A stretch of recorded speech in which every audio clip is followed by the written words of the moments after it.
I'm going to break up with my BF because his family keeps hanging out with her ex.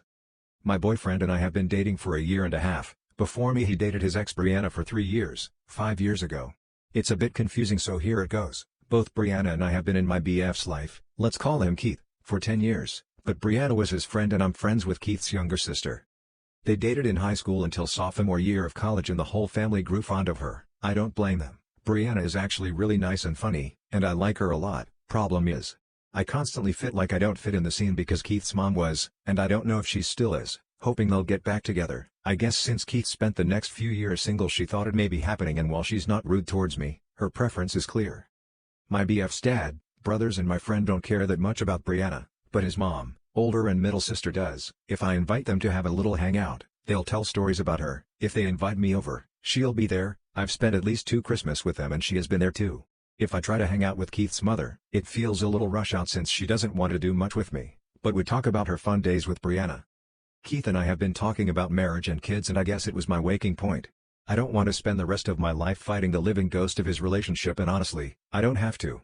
I don't want to spend the rest of my life knowing his ex will be there. I don't want my future kids referring to her as Auntie Brianna because of how close to his family she is. So we sat down and I voiced my feelings with him. Truth is, he's also uncomfortable with her being around, and he's also tired about how much his family talks and hangs out with her. They didn't end in bad terms, but he said he never expected her to still be in his life, and it was a major reason he took his time with dating again. He expected her to go away and she just never did. He told me he talked about it with his family and it's why his dad and his brothers took a step back, but his mother refused.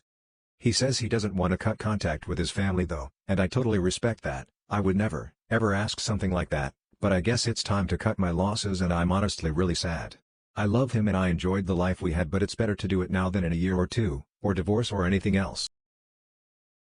My ex-FWB became a billionaire and he is everywhere. About 10 years ago, I had a FWB during my party days, and also his party days, and we had a weird, mostly hookup-related situationship. It was super casual and neither of us really wanted anything more at the time. The weird part only came in because he had just become a millionaire, but I was literally just above poverty line, so he paid for my cab rides and dinner etc. a lot. He wanted to date this new girl exclusively, so we stopped seeing each other. He went off to marry her and had kids, dogs etc. I moved city, and started my insane corporate grind. I did okay. Starting about 2 years ago, my ex-FWB started appearing adjacently in my life again because he became a key investor for a company that my best friend worked for. My best friend doesn't really know my party past and went on about how he's this big shot rockstar investor, and highly regarded in the industry. I brushed it off. This kind of stuff happened 2 more times. Recently though, he is everywhere on my LinkedIn because he is doing media appearances and holding events, and it turns out so many people in my network idolizes him. He's now a billionaire and very successful, and seems to be the connection that everyone is dying to have. I am recently laid off and on LinkedIn a lot to look for jobs, and honestly I just feel weird. I don't know if this is jealousy? Like I know I never will be that successful, but it just seems like I can avoid seeing him. I don't really have shame for my past with him, but it's also kind of a weird reminder and bringing up flashback to when I did used to party way too much and used to be so broke that I couldn't afford a $25 cab fare. I know that my husband is cheating on me. I need to tell someone. I F40 found that out about 6 months ago. I went into a total shock. I thought he, M39, loved me because he tells me that every day.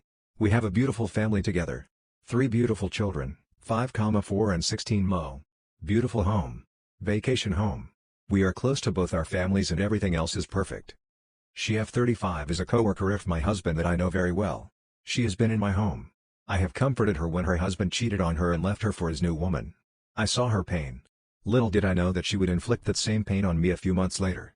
I saw her nudes on his phone. Talk about their hookups on Messenger. She isn't even beautiful.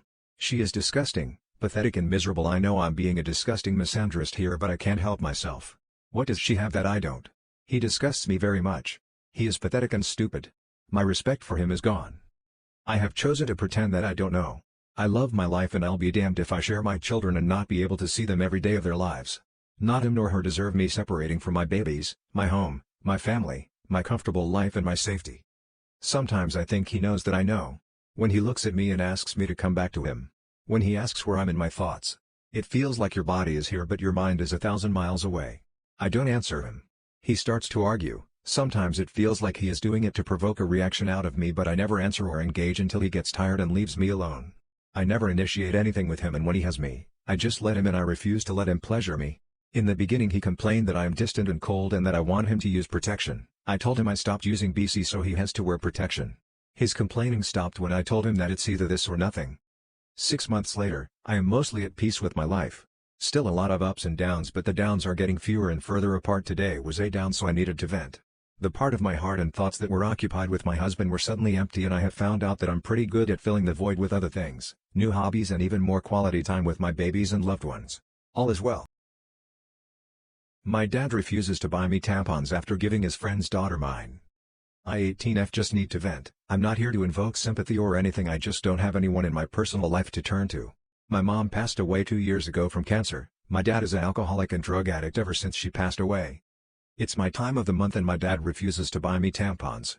I usually buy them myself when I get paid. I had some put up in my room out of the bathroom, so I know I have them, and it's just a peace of mind thing. Well, I was at work and my dad's friend with her daughter came over and asked my dad if I had any I could spare for her, and he goes into my room and gives her the whole box. It comes my time of the month and I asked my dad if she's seen them, and he tells me all that. I don't have the money to go buy any, and I tell him this and all he says it's use toilet paper or paper towel, it all works the same. I'm so mad. If he would have just called and asked me if I could spare some, okay, yes I could, but the whole box. I'm so mad. I don't know what to do. I can flex on myself at work. Thankfully I'm off the next 2 days, but after that I don't know what to do. My dad won't buy me and I have no one to ask. Haven't yet had sex with my wife of 2.5 years and I feel like I'm in a prison and I'm rotting from the inside. We saved sex for marriage, didn't really grow up in purity culture, or at least feel any shame or pressure. The night of our wedding was met with tears and fear.